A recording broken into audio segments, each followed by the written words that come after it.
All right, how's it going? Welcome back to another video here in the series on linear algebra. So far in this section, we have been talking all about these elements of a vector space called vectors, right? And we described vectors both visually and according to the actual definition, which we wrote out, kind of that extensive definition that we wrote in that one video, right? Where visually we can think of a vector as some arrow that is pointing in space. And then according to the definition of a vector, we can talk about vectors based off of how they interact with other elements or other sort of characters in the vector space. Vectors can interact with other vectors through the operation of vector addition, and vectors can also interact with scalars through scalar multiplication. So that's kind of what we started with when describing this section. And then in the most recent couple of videos, we pointed out that those two operations alone do not include the multiplication of vectors. So if we want to imagine multiplying two vectors, we need sort of these alternative definitions for what it means to multiply vectors. And as we saw in the past couple of videos, there's not a single definition to say this is how you multiply two vectors. You can have dot products, you can have scalar products, you can have combinations of those like the triple scalar product. And in doing that, what we have been doing in a general sense is describing the different types of operations that can be performed on these elements, the things called vectors. Okay. But what I want to do now that we have kind of established some of the basic operations, how can vectors interact? They can interact with these vector addition, scalar multiplication, vector products, stuff like this. But I want to ask a slightly different question now. And to motivate this, let me just suppose I have some vector, and I'll call it V for vector. And maybe what I'll do is I'll write it out like it's a column vector. So maybe I'll just, if I were to call it 1, 2, 3, maybe this is a vector in R3. And this is the column vector notation to describe the vector V. And we've also come up with sort of that I hat, j hat, k hat notation, if we remember, right? Where we would say that this vector would be 1 I hat, 1 pointing along the x direction, plus 2 pointing along the y direction, plus 3 pointing along the z direction. And these were different notations that we could use to describe this vector of the R3 vector space. But what I want to do now is to point out something that we have only assumed up until this point. It is an inherent assumption that we have been making. And the inherent assumption that we have been making when describing any vector, just like this vector V, is that we are using a specific language to describe this vector. Similarly to how whenever I'm making a video, the general ideas that I am trying to communicate are ideas about math, but the language that I am using to communicate those ideas is English. The concept that we are trying to communicate here is the vector V, but there is a certain language, and we haven't discussed what that language is explicitly. And it turns out that we can think of different languages different languages that describe a vector can be called writing a vector in a different basis, right? And this is going to get into the whole discussion on these things called basis vectors. So what I want to do in this video is to introduce what this means, to talk about vectors in different mathematical languages. What are these things called basis vectors? And to describe what basis we are working with when talking about vectors up until this point. Okay. So hopefully that even if it might not make sense right now, it will make sense by the end of the video. Now, before we start talking about these things called basis vectors, there are some certain preliminary concepts that we need to talk about.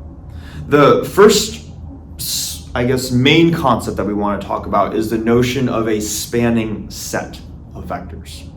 So what I'm going to do is I'm going to write out that definition for what a spanning set of vectors is, and then we're going to go through that together.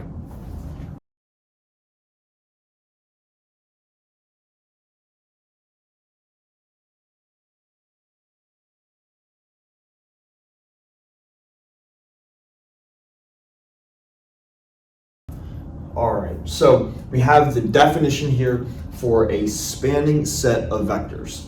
And it might look a little abstract at first, but we're going to spend some time going through it. So a set of vectors, which we can denote like this, maybe v1, v2, all the way through vm, which is a subset of Rn, is a spanning set of the vector space Rn if this condition holds. So first thing that I want to mention is that we are going to motivate this in the context primarily of R2, two-dimensional space, or R3, three-dimensional space. We have the definition for a general Rn dimensional space, just to be general, but that's what we're going to be starting with. Next, I want to emphasize that this is not a typo, that m does not need to be the same as n right here, so just keep that in mind. Now, what does this actual condition say? So let's go through first the quantifiers. It says for all x in Rn, which essentially states that if our vector space is Rn, we're saying for any element of that vector space, there exists a set of lambda I, where here lambda sub I are scalars, so they're just real numbers.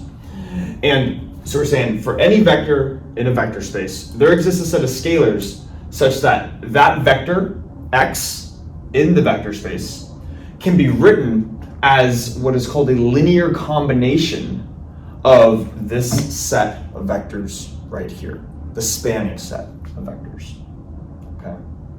Now I threw a lot of terms out all at once there. Let's make sure we understand what each of those means. I want to start with the term linear combination. Maybe let me even just write this out. So linear combination.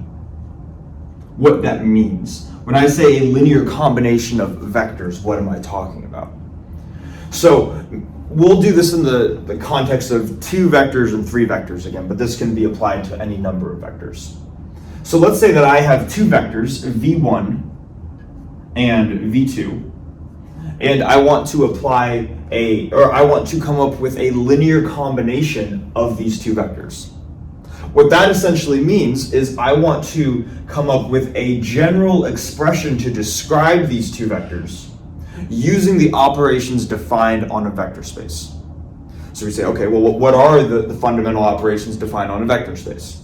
Well, we can take these two vectors and we can add them together like that. But we also know there's scalar multiplication. We can multiply this first vector by some scalar, some real number, which I'll call lambda 1. And we can also multiply this second vector by some scalar, which I'll call lambda 2. And this essentially is what a linear combination is of two vectors. Some real number times the first vector plus some real number times some other real number times the second vector. And if we were asking to come up with a linear combination of three vectors, we would just add on some real number times a third vector like this. And you can imagine that if we were to generalize this to m different vectors, which is what we have right here, we would have a summation going from 1 to m of some number times the first vector plus some number times the second vector, all the way up through some number times the nth vector. So this right-hand side right here, maybe I'll just, I'll erase. Hopefully that makes sense. The right-hand side, this summation, this is simply saying that we have a linear combination of the vectors v1 through vm. And what the statement is saying is that any element of Rn, the vector space, can be written as a linear combination of those spanning set of vectors. All right. So hopefully the idea of a linear combination makes sense. And also that just the definition itself, that a spanning set says that any element can be written as a linear combination of the spanning set. At least the phrase, right? Now, if it's still confusing, I don't blame you. This is a new idea, and I think it's best understood if we were to draw this out visually. And what I'm going to do is, this is why I want to work in R2 and R3 for the most part. And let's start with, rather than Rn, let's set n equal to 2, so we're working in two-dimensional space, R2. And if I have and let's try to come up with a spanning set of vectors for R2. That'll be the goal. So what I would try to do then is I would say, okay, well, whatever vector I try to draw in this two-dimensional space, let me maybe draw a vector like this. I'll call this V. I want to, and this could be any vector. It could have any length and point in any direction, anywhere within two-dimensional space. If I can come up with a spanning set of vectors, then regardless of which arrow I draw, I should be able to write this arrow out in terms of a linear combination of that spanning set of vectors. Now, let's first just think of probably one of the more straightforward ones, but then to show how this can generalize. We know that this vector, if it lives in R2, it has an x component and a y component. So maybe what we can do is we can come up with the first vector in our spanning set. Maybe we'll call it V1. And maybe V1 will be able to take care of whatever the x component of this vector is. So maybe we'll say that V1 will only focus on the horizontal component of this vector. It won't worry about the vertical component. And if that's the case, we could maybe say that it is 1 in the x direction, and we're not going to care about the y direction, it's 0. Then for the second vector, V2, then V2 might just do the opposite, right? It maybe won't care about the x direction, but it will only have a component in the y direction. So I'll have 0 in the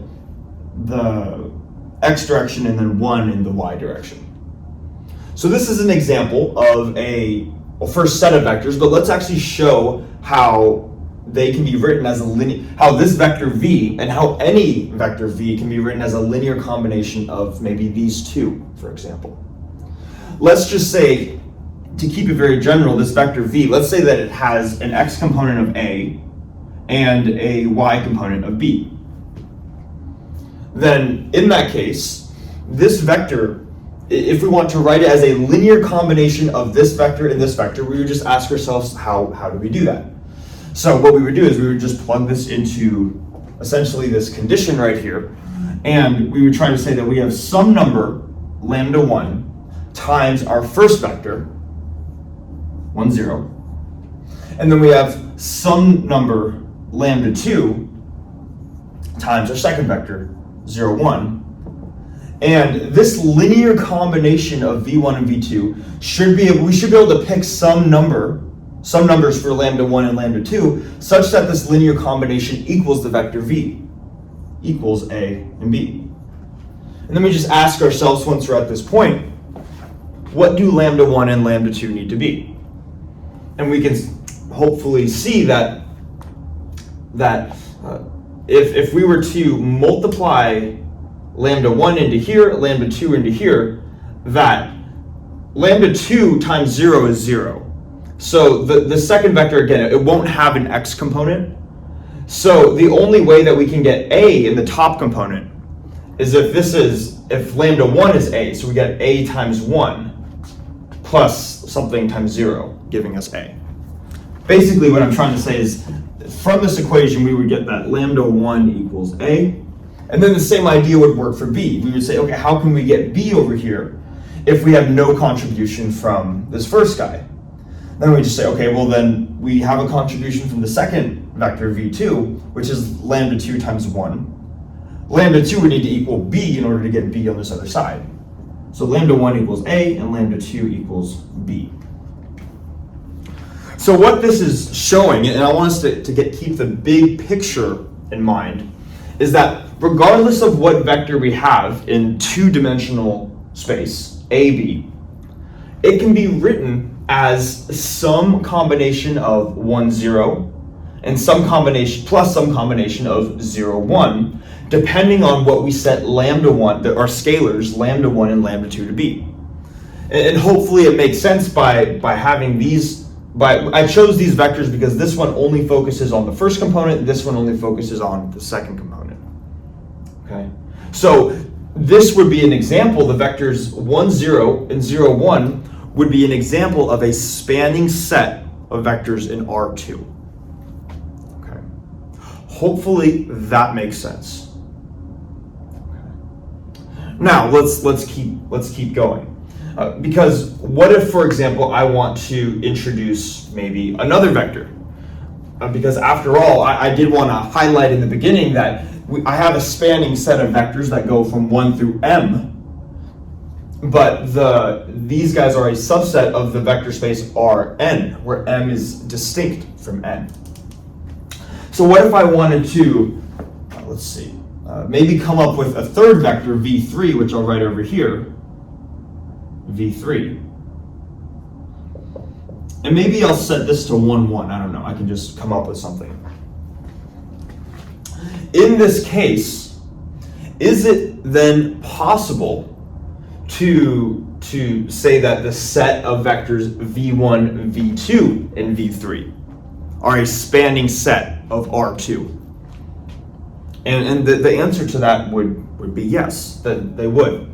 We could write any two-dimensional vector with random numbers a and b as some number of v1s plus some number of v2s plus some number of v3s.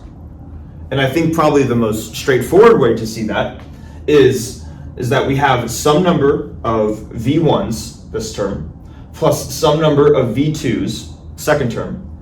But maybe if we wanted to add some number of v3s, we could always just add on 0 number of v3s, 0 factors of this 1, 1 vector. Okay.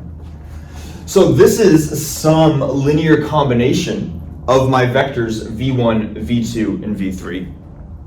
And because any vector in R2 can be written as a linear combination of this one plus this one plus this one, we could also say that the vectors v1, v2, and v3 form a spanning set of R2. So what we see from this is that even though we're working in two-dimensional space, R2, a spanning set could contain more than 2 vectors.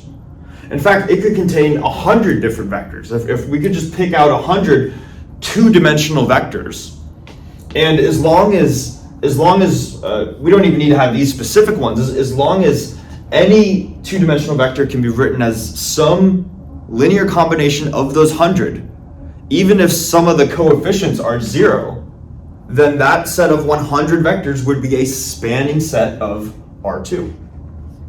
Okay?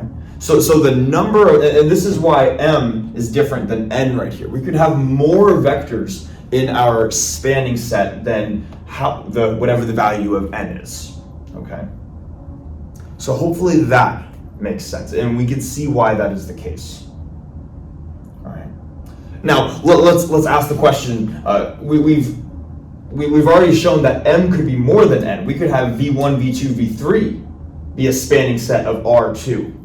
But can it go the other way around? Could we have m be less than n? If we're working in R2, can we have maybe m just be 1? Can a single vector be a spanning set of R2? And let's try to figure that out for now. So what I'm going to do, I'm going to slightly erase this, or erase some of the board, I should say. And let's see. Yeah, let's do this. So let's say that this vector that I have drawn on the board, we're going to call it v, and it can be written as ab, like this. And let's say that I want to try to come up with a single vector that is a spanning set of R2. Well, I can only pick one vector, and if I want my single vector to be able to if I want any linear combination of that one vector to be able to represent any of these vectors, well, that would have to include this one, right? If we want to include all of them, it should include this one. So let's just, for example, say that my spanning set, my supposed spanning set of vectors, or vector, I guess. I have 1 right now.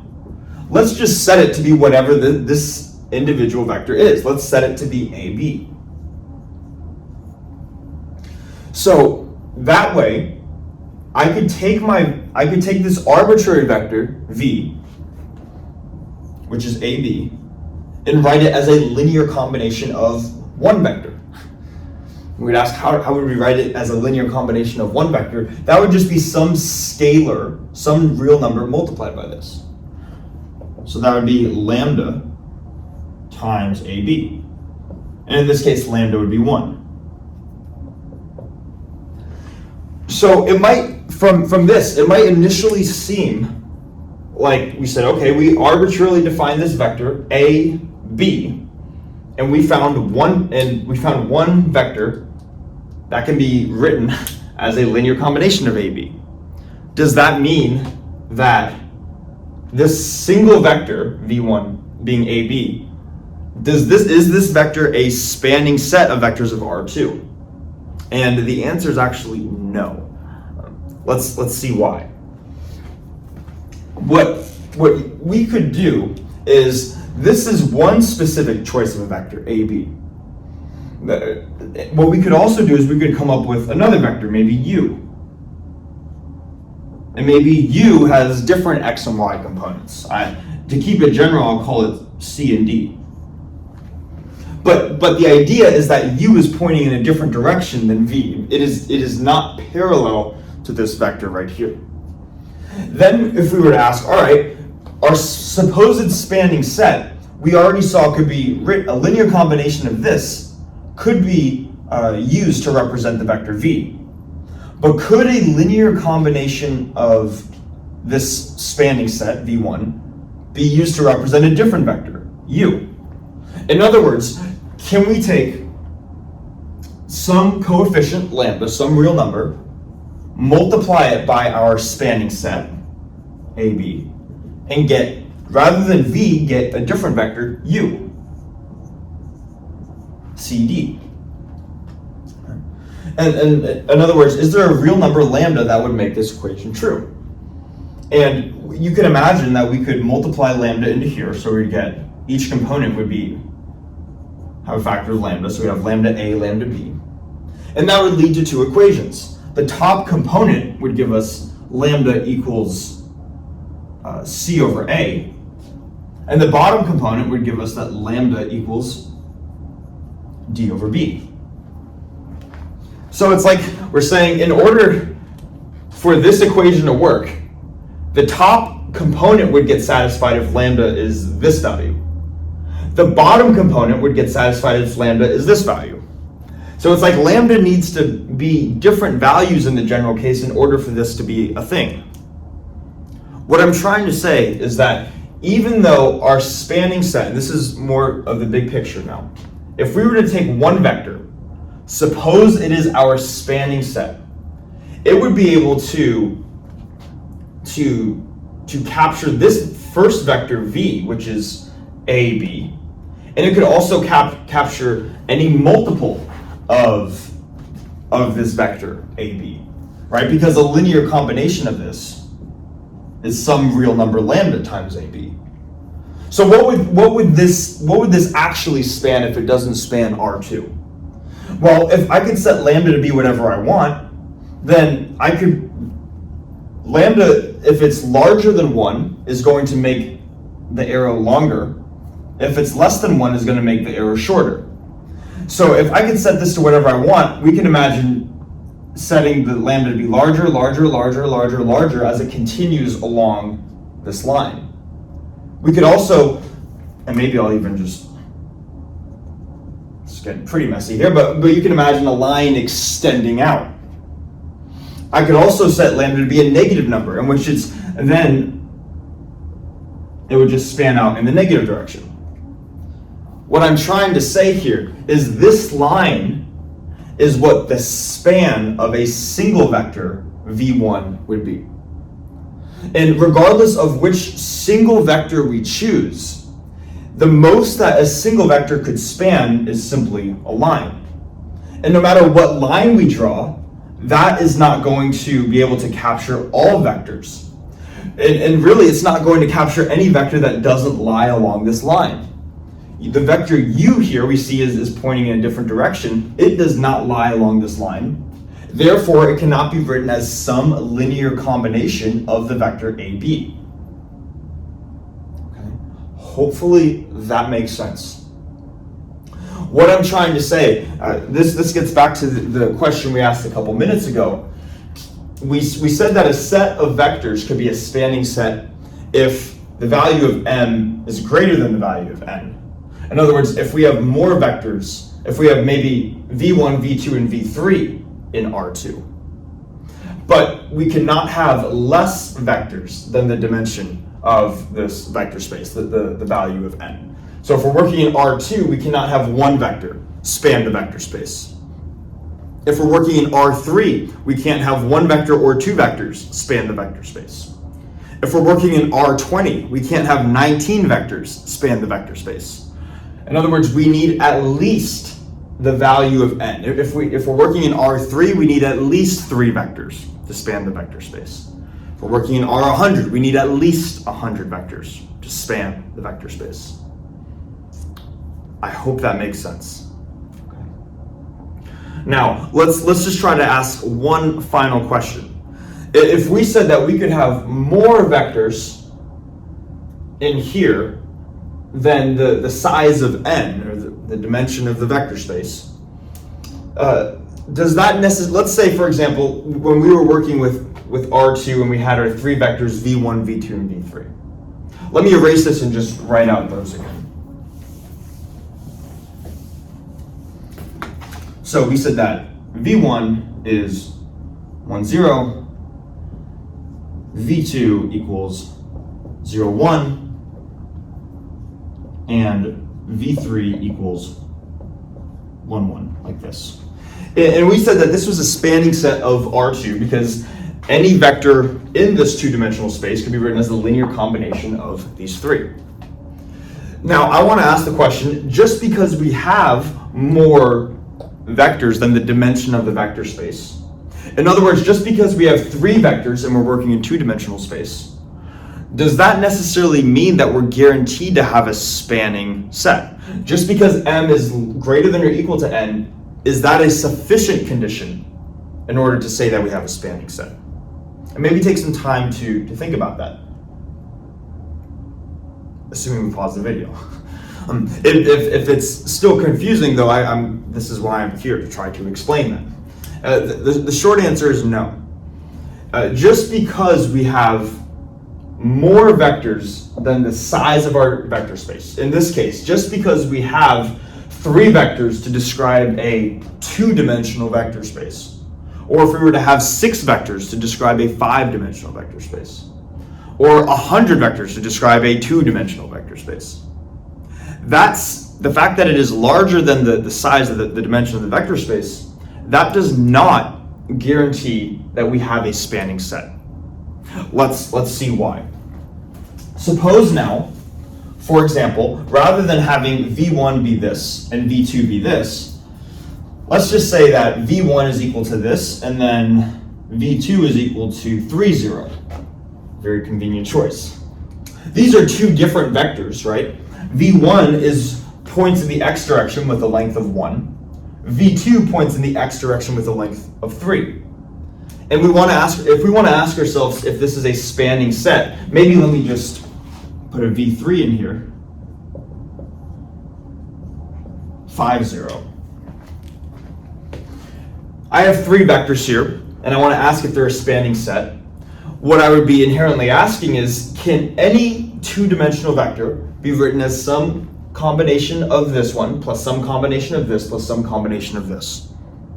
And hopefully we can see, just by looking at these vectors, that if I were to pick a vector that has a y component, maybe the supposed vector u that I'm interested in is 2, 1. How could I possibly write this vector as a linear combination of these? No matter what real number I plug in front of these 3 vectors, so in other words, no matter what the value of lambda 1 is, or the value of lambda 2 is, or the value of lambda 3 is, no matter which real numbers I plug in there, I'm going to get lambda 1 times 0 for the bottom component, lambda 2 times 0, lambda 3 times 0. All of that's going to equal 0, and it will never equal 1. So there are cases where even though we have more vectors than the dimension of our vector space, that does not guarantee that we have a spanning set. So to summarize this, we could say that you need to have at least as many vectors as the dimension of your vector space, whether it's R2 or 3 or whatever. You could have more vectors that form a spanning set. You cannot have less vectors. So n can't be 3 and have 2 vectors span R3. But just because you potentially have as many vectors as the size, just because you have at least 2, or if we're working R3, just because we have at least 3, that is a necessary but not sufficient condition in order to have a spanning set. Okay? I hope this makes sense. I know it's a lot of concepts that are being thrown out right now. Okay. Now, if this does make sense, we are going to move on to another prerequisite concept. It turns out that a set of basis vectors are I guess I'm slightly spoiling it, are a set of vectors that satisfy 2 criteria. This, being a spanning set, is just one of the criteria. So what we need to do is we need to go through another criteria before we can actually introduce what a basis is. So I'm going to erase the board, and then we're going to go through that second criteria next.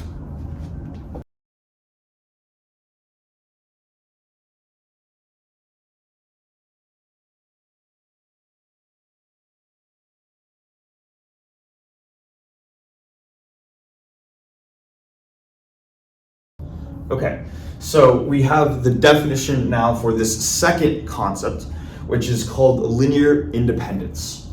So here's the definition. It says that a set of vectors v1 through vm, being a subset of Rn, is linearly independent if this mathematical condition is satisfied. And the mathematical condition, I think, will make sense as we explain it. But what I want to first do is to try to conceptually describe what it means for something to be, or for a set of vectors to be linearly independent. And what I want to do is I want to go through a similar example to what we were doing when we were talking about spanning sets. So if you remember, we had an example of, in the beginning we had an example of 2 vectors which spanned R2, where the first one was v1 being 1, 0, and the second was v2 being 0, 1. Let me just write that a little better. 0, 1, right? And we said that this set of vectors right here was a spanning set of R2. In other words, probably I should have mentioned this before too, but another way of saying that is that all possible linear combinations of these 2 vectors would form all of 2-dimensional space, would form R2. And we could, so what that meant was that regardless of what arrow we chose in space, we could represent any arrow, whether it is this one, this one, this one. We could represent any arrow in space as some number of this vector plus some number of this vector. And we said that those 2 vectors spanned the space of R2.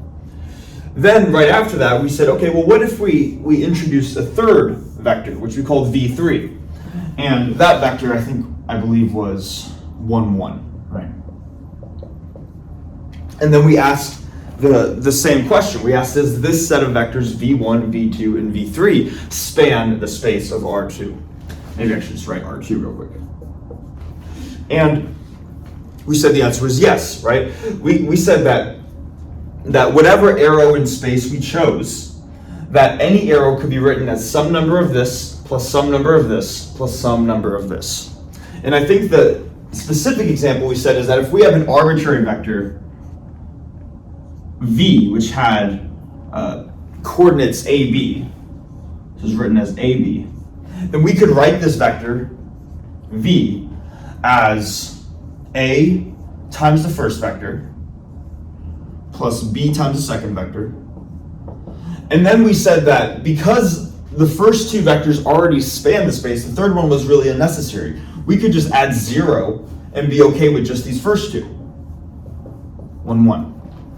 And then we said that, all right, well, the vectors v1, v2, and v3 still span the space.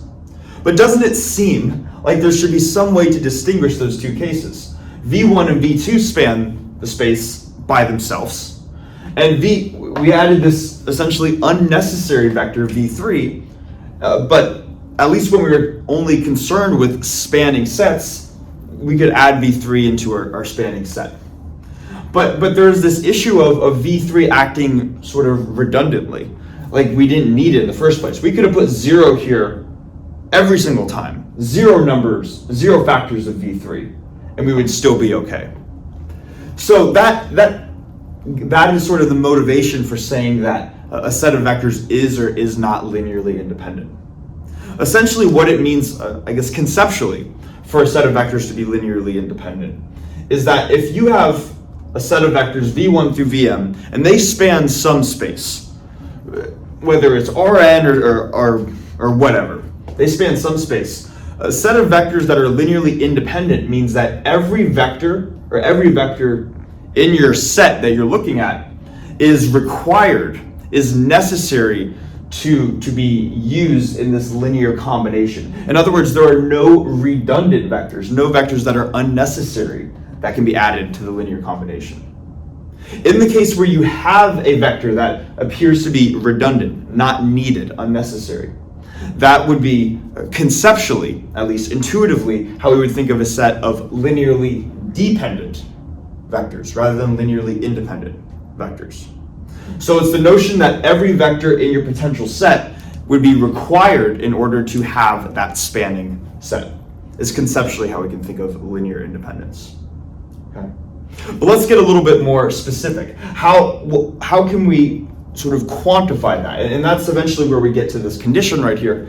But what is another way of quantifying that? And the basic idea is that we can say that a vector would be linearly dependent, kind of like this vector v3, or I should say a set of vectors would be linearly dependent if one of the vectors, being v3, can be written as a linear combination of the first two. That is another way of saying that we don't need this one in the first place, because these first two already effectively do the job of this one right here. Okay, let's be a bit more specific. If I want to determine if v3 would be necessary in order to talk about a spanning set, I would need it to be distinct from the first two. However, I can write v3 as, well, since v3 is 1, 1, I can write this as 1 times v1, 1 times this guy, plus 1 times v2. Another way of writing it is 1 times 1, 0, plus 1 times 0, 1, which is 1, 1. So because v3 can be written as some combination of the first two, then it doesn't serve a purpose in being necessary to describe other vectors. So hopefully this makes sense so far. Okay. Let's go to maybe another slightly different example just to show when adding a third vector would still be necessary to describe to describe a set of vectors which spans the full space. And the example that I have in my head is just to extend this out to 3 dimensions, where if we were to have, maybe I'll say u1 equals 1, 0, 0, u2 equals 0, 1, 0, and then u3 equals 0, 0, 1. Maybe we could say that u1 and u2 by themselves span some space. If we were to add on u3, is that necessary to talking about spanning some additional space? And another way of saying that is, do we really need U3, or can we write U3 already in terms of the previous two? And hopefully we see that the answer to that question is no, because no matter what coefficients we were to put in front of U1 and U2, we'd have something times U1 plus something times U2. If we looked at the bottom component, that would be something times 0 plus something times 0. There's no case where something times 0 plus something times 0 is going to equal 1. Therefore, there's no possible way that U1 and U2 can, in some combination, form U3. Hence, we would say that U1, U2, and U3 are a linearly independent set of vectors in R3. Okay. So hopefully that makes sense, and how this example right here is different from this example right here. Okay. So hopefully we're good so far. Now, let's keep going, because what I'd like to do is I'm talking very intuitively yet. I haven't even mentioned this definition right here, and that's the connection that I'd like to make. So, if I have, let's go back down to the redundant example, or I should say the example where we have a vector v3 that can already be expressed in terms of v1 and v2. That led to this equation right here. And what I'd like to do, I think, is to just be left with where we said that v3 could really just be written as 1 times v1 plus 1 times v2. Okay. What I would like to do now is to simply subtract, v3 over to the other side. And if I do that, I'm going to have 1 times v1 plus 1 times v2 minus v3 equals 0. But specifically the 0 vector. Right? It can't be the 0 scalar, because this is a vector plus a vector plus minus a vector should give another vector. So this would, when I say 0 with the vector, that is still learning about vectors. That is this vector right here, the vector that contains all zeros in its elements. Okay, so because we had a redundant vector, something that could be explained in terms of this and this, that led to this equation right here. I want to relate this equation, which maybe I'll circle. I want to relate that equation to the mathematical condition to show how this condition implies that the sort of the intuition that we've been talking about so far. So another way of describing this equation right here is we could just write this as the left-hand side in summation notation. We could write this as a sum going from I equals 1 to 3, lambda I, vi, where the left-hand side was the 0, or the right-hand side, I'm sorry, was the 0 vector, like this. Let me try to not overlap too much. Bubble there and equals the 0 vector, like this. Right? That's what this condition is right here. Now, because this set of vectors is linear, we would say that this set of vectors, v1, v2, and v3, are linearly dependent. What that tells us, or what this is saying, is that we can find some combination of the lambdas, some coefficients that are non-zero, that cause this equation to be true. And in other words, this equation is going to be true when lambda 1 is 1, lambda 2 is 1, lambda 3 is negative 1. So because we have some non-zero coefficients, some non-zero lambda values, we would say it's linearly dependent. What it means for a set of vectors to be linearly independent is if we were to construct this equation, and the only way that this equation was true is if each of the coefficients in front was 0. If any of them are non-zero, such as this case where all of them are non-zero, then we know they're linearly dependent. Okay. Let's go to this example now too. This is a set of linearly independent vectors, a set of U vectors right here. And I want to show how we could use this definition to arrive at the conclusion that they are linearly independent. So let me let's see. Let me erase this part of the board. This is just a drawing right here.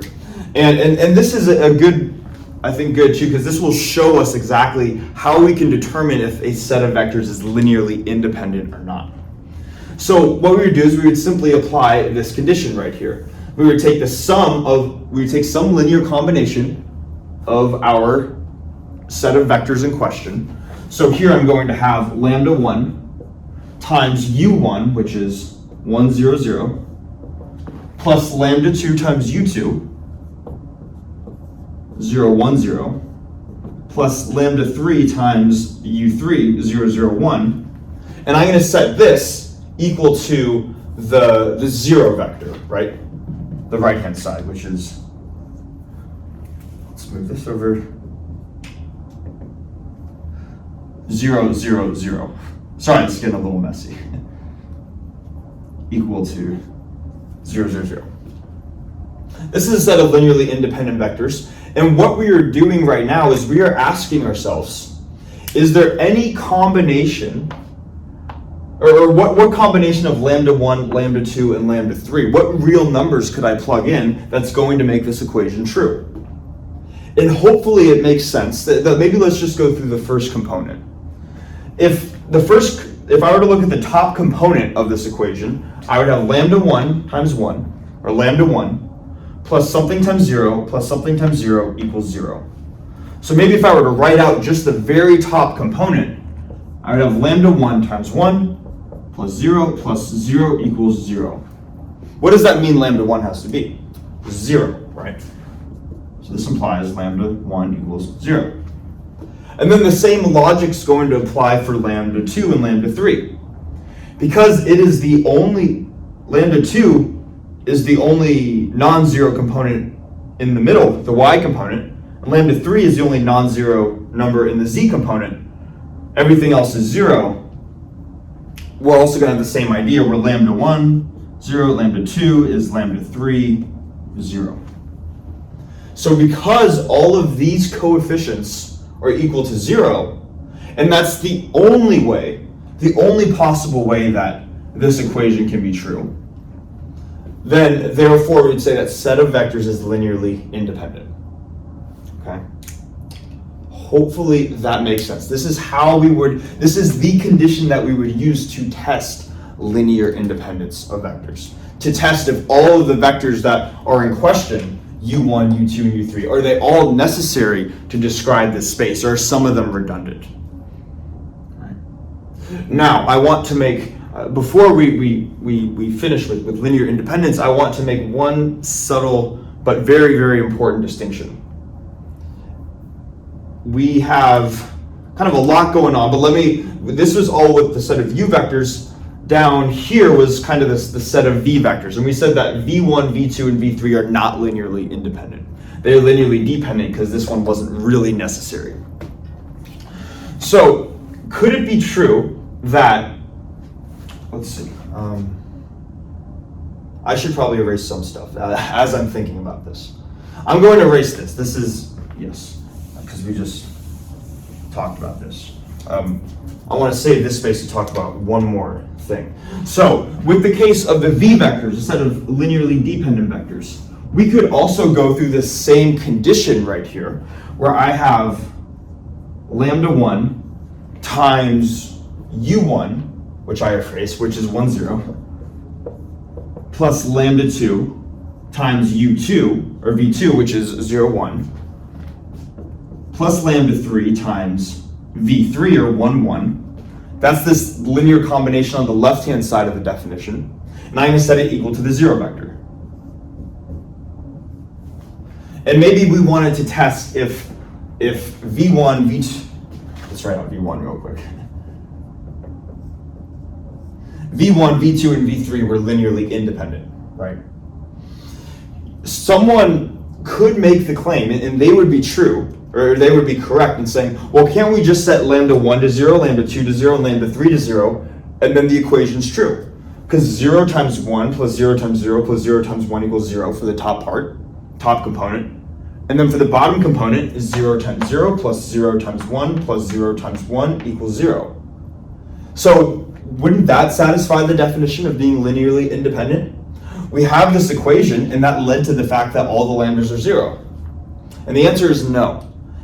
Well, I mean, yes, in the fact that the equation is true, but what the definition of linear independence says that is, if we were to have this equation be satisfied right here, then the only way that this equation could be satisfied is when we have 0, 0, and 0. In other words, there's no possible way where we could plug in anything but zeros and get lambda 1, lambda 2, and lambda 3. Because in this equation, it turns out we could also plug in some non-zero values. We could set lambda 1 to be 1. We could set lambda 2 to be 1. We could set lambda 3 to be negative 1. That would also cause this equation to be true. So that is a subtle distinction when it comes to the definition of linear independence. When you construct this equation, you want to ensure that the only way this equation is true is if each of the scalars, each of the coefficients in front of your vectors are all 0. And if you're able to come up with some non-zero linear combination, some value of lambda that's not 0, and still have this equation be true, then your set of vectors is linearly dependent, or not linearly independent. Okay. I hope this makes sense. So what I'm going to do now, because we've talked a lot so far, right? We've talked about spanning sets and we've talked about linear independence. We're now going to finish the video off by just putting them together to finally talk about these things called basis vectors. So I'm going to erase the board and then we're going to go through that.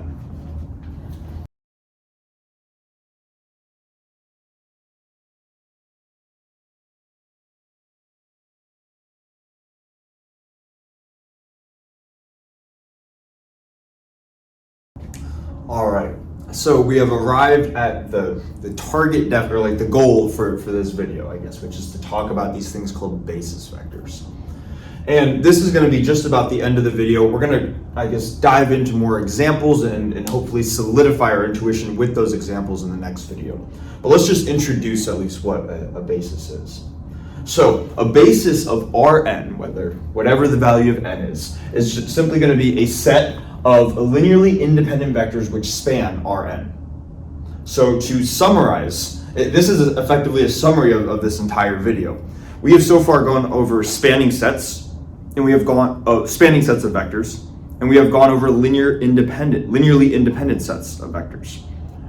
A set of basis vectors is simply a set of vectors that both is a spanning set of that vector space and is linearly independent. It satisfies both. If you were to look at both of those criteria, it would be yes and yes for both of them. And that's by definition what a basis is. But conceptually, let's try to just understand that before we call it for this video, because these things are very important to understand conceptually. So when we first started talking about spanning sets, essentially what we were saying is that when we were drawing out R2, I guess, and we came up with an example of a spanning set of vectors, V1 and V2, where V1 was 1, 0 and V2 was 0, 1. When we said that this set of vectors was a spanning set of R2, what we were saying is that we could take any linear, if we were to look at all linear combinations of these vectors, in other words, all possible multiples of V1 plus all possible multiples of V2 for all real numbers lambda 1 and lambda 2. If we were to consider all of these vectors right here, we would be able to reach the entire space. We could reach any arrow in this two-dimensional space, whether it's this one, this one, this one, this one. All of those could be described by some number of the first guy, really meaning some x component, plus some number of the second guy, really some y component. So the fact that by looking at any linear combination, we are able to reach the entire space in question, that conceptually is what is required for a basis. Meaning any linear combination of those basis vectors will reach whatever space we're looking at, whether it's R2, R3, or an n-dimensional space, Rn. Okay. That's conceptually the first part. Second part conceptually is the linear independent part. when looking at this set of vectors right here, we also want to make sure that they're linearly independent, which means that conceptually none of them are redundant. While a linear combination of these can reach the entire space, there are no unnecessary vectors. There's no V3 vectors of the form 1, 1 that can simply be expressed as a linear combination of V1 and V2. So probably a good intuitive way of describing a set of basis vectors in maybe a sentence is that a set of basis vectors is a set of vectors that are the minimum number of vectors that are required to span whatever space you're looking at.